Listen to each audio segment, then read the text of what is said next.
उनके बेटे के चुनाव के अंदर डीजे के आगे ठुमके लगा रहे थे जोधपुर के अंदर। और बाप और बोल एक होता है, बाप और बोल दो नहीं होते।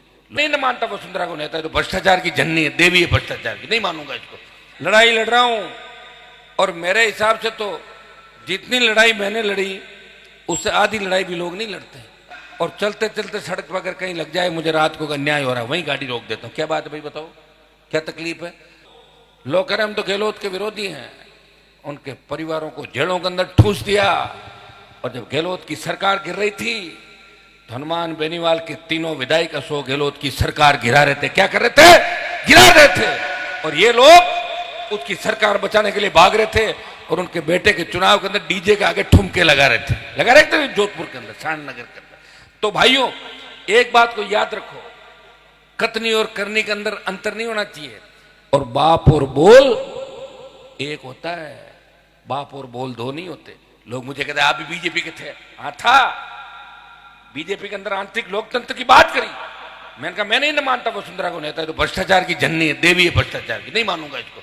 अलग गया, पार्टी बनाई, कांग्रेस में नहीं गया, अलग पढ़ लो। कह रहे हनुमान जी कभी कांग्रेस कभी बीजेपी कांग्रेस नहीं, कभी कांग्रेस आती है मेरे दरवाजे पे, कभी भारतीय जनता पार्टी आती है, क्योंकि आप अभी तक जगे हुए नहीं हो। अगर आप जग जाओ, कोई आवश्यकता नहीं मुझे कांग्रेस बीजेपी की। पिछली बार जब बीजेपी के साथ था तब आप लोगों ने कहा था मुझे कि अशोक गहलोत के बेटे को हराओ, पहले हरा दिया गहलोत के बेटे को, और उसका जादूगरी का सर्टिफिकेट वापस ले लिया कि मैं जादूगर हूं, ये कर दूंगा वो कर दूंगा। वो बेटा हार गया, अभी तक नहीं जीत रहा है। और अब की बार जब बीजेपी के खिलाफ था, कांग्रेस पार्टी ने मेरी पार्टी को तोड़ा, फिर भी मैं बीजेपी के खिलाफ खड़ा रहा और 11 सीट भारतीय जनता पार्टी को राजस्थान में हराई। लोग हनुमान जी खींचर मार गए, हारे थोड़ी है। हनुमान जी तो 95,000 वोट लेके अपने चेहरे पे राजस्थान में कितने लोग हैं जो लगातार 20-20 साल तक लड़ाई लड़े? मुझे नाम बताओ 2, 3, 5 लोग मेरे साथ लड़ते थे राजस्थान में। 2009, 10, 11, 12 बड़ी बड़ी डींगे हानते थे, महल की महारानी वसुंधरा, ये वो, चले गए वहीं उसके कदमों के अंदर। मैं नहीं गया, लड़ाई लड़ रहा हूं और मेरे हिसाब से तो जितनी लड़ाई मैंने लड़ी उससे आधी लड़ाई भी लोग नहीं लड़ते। और लोग लड़ते कहाँ हैं? लोग लड़ते हैं बातों से, बयानों से, किसी के गुत्थम गुत्ता होने से, पास में फोटो खिंचाने से, आगे नाचने से कोई नेता थोड़ी बनता। लड़ना पड़ता है सड़कों पे। सड़कों पे संघर्ष मैंने किया और एक बार नहीं किया, हर दिन कर रहा हूं। और चलते चलते सड़क पर अगर कहीं लग जाए, मुझे रात को अन्याय हो रहा है, वहीं गाड़ी रोक देता हूं। क्या बात है भाई, बताओ क्या तकलीफ है? मैं घूमते रहा हूं कम से कम।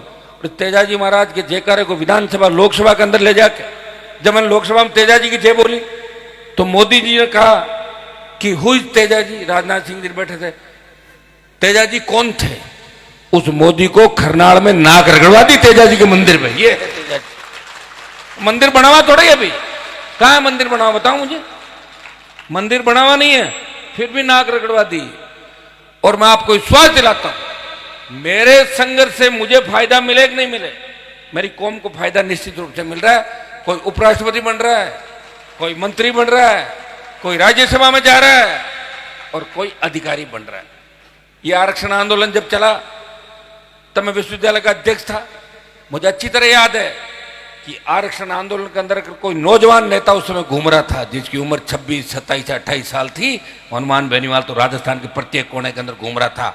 और जिन लोगों ने महासभा बना के उस समय 2-3 बार 99 में एमपी का टिकट कटाया मेरा, 2003 के अंदर फिर मुंडवा के अंदर टिकट कटा के आए, वो तथाकथित भूमाफिया जो राजनीति से आउट हो गए, घरों पे बैठे हैं, और उनके बारे में नहीं जाना चाहता।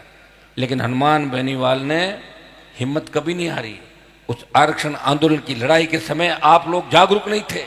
अगर जागरूक होते तो 2003 में मुंडवा से मैं चुनाव नहीं हारता।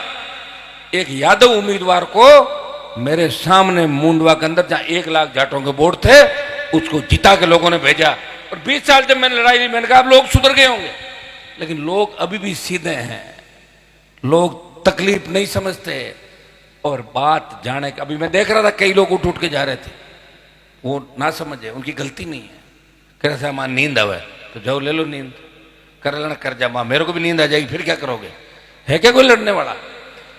जो आपने अगर धैर्य खो दिया, इंतजार नहीं किया, और आपने अपने नेताओं के बारे में यही पता नहीं किया कौन नेता सच्चा है, कौन झूठा है, कौन फ्रेबी है, कौन क्या कर रहा है, किसका बिजनेस क्या है, कौन क्या धंधा करता था, किसके दादाजी क्या करते थे, किसके परदादा क्या करते थे, और एकदम से हवा के अंदर कैसे उड़ने लग गया, ये पता तुम लोगों को करना। भाई मैं थोड़ी करूंगा पता, तो आप लोग करो। सोशल मीडिया वैसे तो घणी देख रहे हो आप, सारी रील बनाते हो दिन भर।